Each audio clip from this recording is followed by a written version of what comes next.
نیک بخت باپ اور بدبخت اولاد کا واقعہ ابن کثیر میں ہے۔ ایک شخص بڑا نیک اور سخی تھا، اس کا باغ تھا، وہ اللہ تعالیٰ کے حق کو ہمیشہ ادا کرتا تھا۔ اس باغ کی پیداوار میں سے اپنے بال بچوں اور باغ کے خرچ کو نکال کر باقی پیداوار کو اللہ تعالیٰ کے راستے میں خرچ کر ڈالتا تھا۔ اس لیے اللہ تعالیٰ نے اس کے مال میں بڑی برکت دے رکھی تھی۔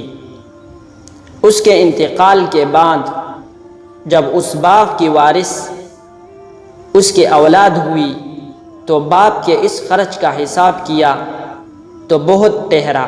ان لوگوں نے آپس میں مشورہ کر کے یہ طے کیا کہ حقیقت میں ہمارا باپ بڑا ہی بے وقوف اور نادان تھا، جو اتنی بڑی رقم مفت خوروں، غریبوں اور مسکینوں میں بلا وجہ دے دیا کرتا تھا۔ لہٰذا ہم ان غریبوں کے حق کو روکے اور ان کو کچھ نہ دے تو ہمارے پاس بہت مال جمع ہو جائے گا اور ہم سب مالدار ہو جائیں گے۔ جب یہ مشورے کر چکے اور باغ کے پھل پک گئے اور کھیتی تیار ہو گئی تو رات ہی کو ان لوگوں نے قسمیں کھائی کہ صبح ہونے سے پہلے رات کے وقت چلو اور رات کو پھل توڑ لاؤ تاکہ کسی کو خبر نہ ہونے پائے۔ چلتے وقت پچھلی رات کو ایک دوسرے کو جگاؤ اور چپ کے دبے پاؤں چلو تاکہ غریبوں کو خبر نہ ہونے پائے کہ آج پھل توڑنے کا دن ہے، ورنہ اپنے باپ کے دستور کے مطابق مجبوراً کچھ نہ کچھ دینا ہی پڑے گا۔ یہ سب منصوبے بنا کر کانا پھوسی کرتے ہوئے باغ کی طرف چلے۔ ادھر ان کے پہنچنے سے پہلے ہی اس باغ پر اللہ کا عذاب آیا اور آگ نے جلا کر خاک ستر کر دیا۔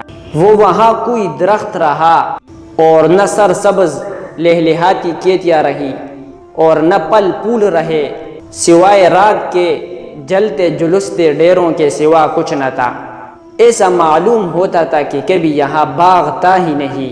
جب یہ لوگ وہاں پہنچے اور یہ ماجرا دیکھا تو ہکے بکے ہو کر رہ گئے اور حیران اور پریشان ہوئے۔ پھر آپس میں کہنے لگے کہ ہم راستہ بھول گئے۔ پھر نشانات وغیرہ دیکھ کر سمجھ گئے اور کہنے لگے کہ ہماری بدنیتی اور بخیلی کے سبب یہ برباد کن اور برے نتائج نکلے ہیں۔ اپنی غلطی کا اعتراف کرتے ہیں اور ایک دوسرے کو ملامت کرتے ہیں۔